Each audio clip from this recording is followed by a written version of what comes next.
Kabar mengejutkan datang dari presenter Ruben Onsu. Ya, suami dari Sarwenda itu ternyata tengah berselisih dengan adik kandungnya Jordi Onsu. Dan renggangnya hubungan Ruben dan Jordi itu ternyata sudah sejak 1 tahun lalu. Namun hingga saat ini, temali persaudaraan keduanya belum bisa diurai alias berdamai. Lantas apa yang membuat hubungan keduanya merenggang? Meski sebelumnya mereka tampak kompak selalu tampil bersama. Jadi mas, saya kalau kayak gini nih, kalau gue ada waktu pasti akan gue jawab ya teman-teman. Gue bukan selebriti yang musik gitu enggak, tapi ya dia berkata benar. Dia berkata benar, memang saya udah lama ya nggak teguran sama dia. Dia biasa mungkin kakak adik, tapi kalau ini ada luka hati yang saya rasa dari sayanya. Jadi saya memilih untuk berdiam, fokus sama diri saya gitu ya, dan terus saya tidak mau menyakiti apapun, dan ya semuanya baik-baik aja.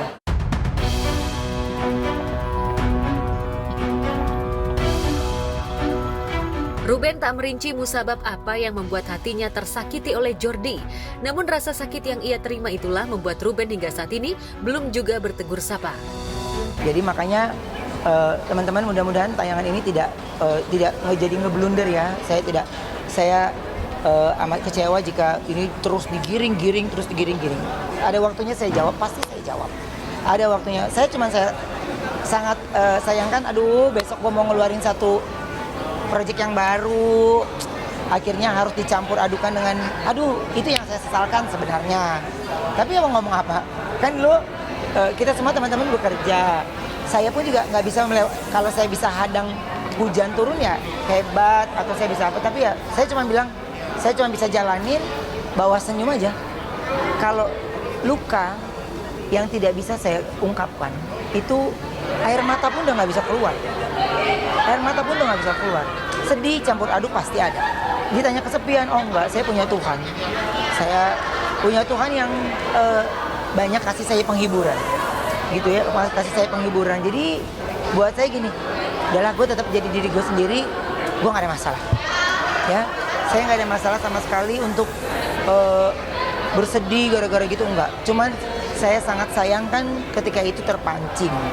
Sampai berita ini keluar pun tidak ada dari pihak dia ya untuk mencoba.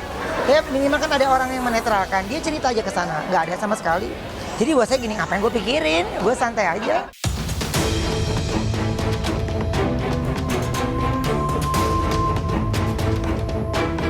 Lantas benarkah rasa sakit hati itu semakin membuncah ketika ada kata-kata Jordi yang menyinggung Ruben saat melakukan siaran langsung di jejaring maya? Benarkah sudah tak ada lagi jalan islah antara keduanya? Jordi jarang sama Ruben ya, bukan jarang, nggak pernah. Ingetin, tolong disebarkan kemana-mana. Bukan jarang, nggak pernah.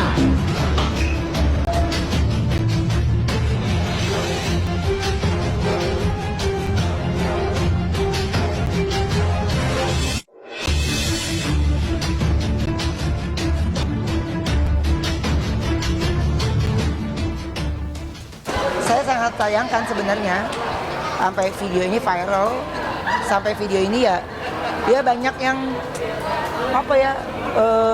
akhirnya jadi berkubu gitu. Saya dari dulu nggak pernah mencari yang lo harus gini ya, enggak. Ini urusan saya dengan dia kan, jadi dia harusnya banyak tahu itu. Ya setiap orang pasti merasa dirinya benar gitu kan. Tapi kan kalau saya ini kan ikatan batinnya adik dan kakak. Kami yatim piatu yang sudah tidak ada ibu dan bapak. Kami yatim piatu yang hanya dibesarkan sama orang tua asuh kita. Ya, ada orang tua asuh yang memang menjadi penengah yang baik buat kita. Tapi ya, ketika argumen dengan argumen itu tidak bisa menjawab, ya saya cuma bilang adalah saya tidak pernah berhutang budi, gitu ya. Saya tidak pernah berhutang budi. Tapi kalau ditanya ada luka hati dari saya untuk hal ini. Ya kalau Tuhan aja maaf, masa saya enggak. Jadi kalau buat saya hal untuk keluar dari kata-kata ungkapan maaf itu udah keseringan diucapin gitu. Jadi buat saya gini, Mbak, sekali lagi saya ngomong di teman-teman semuanya, muka saya boleh tersenyum, tapi hati saya menangis pasti. Ya, hati saya bersedih mah pasti, bohong. Tapi buat apa saya ada hal yang harus saya kerjakan lebih lagi. Saya justru ngomong kayak gini aja, itu kan sebenarnya dia kayak ya kan, akhirnya gitu. Saya dengernya aja, aduh Tuhan, aduh.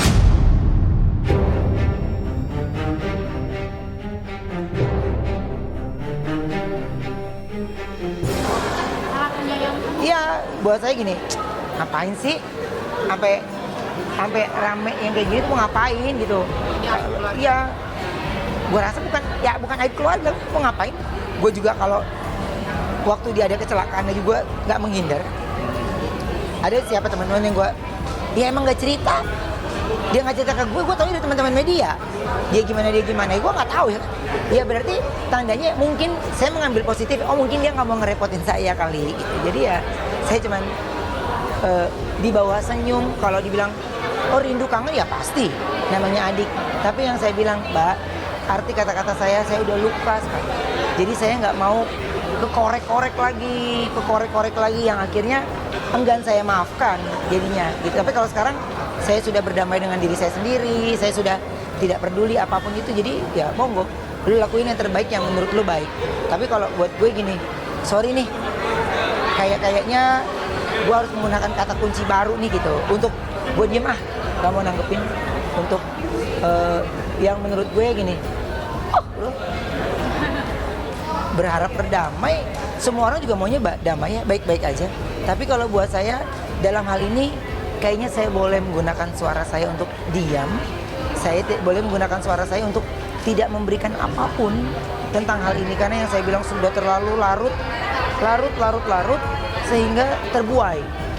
Ya, saya cuman bilang adalah lu mau kemanapun, yang nolong lu itu bukan teman lo, bukan sahabat lo, bukan anak buah lo, bukan tapi saudara lo sendiri.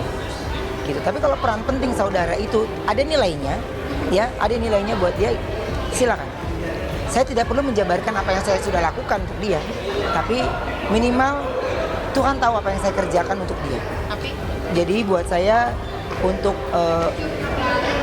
kayak hal yang kayak gini ya, saya udah lewatin, jadinya ada yang lagi gue pikirin.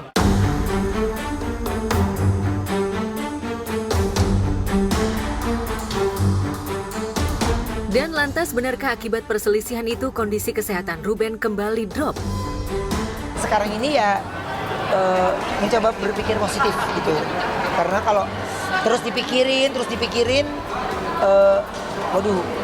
besok gue kenapa lagi ya, jadi kan parno ya gitu. Saya kemarin habis menjalani beberapa tes lagi, itu ada 48 yang saya cek lagi ya, 48 ya kalau nggak salah.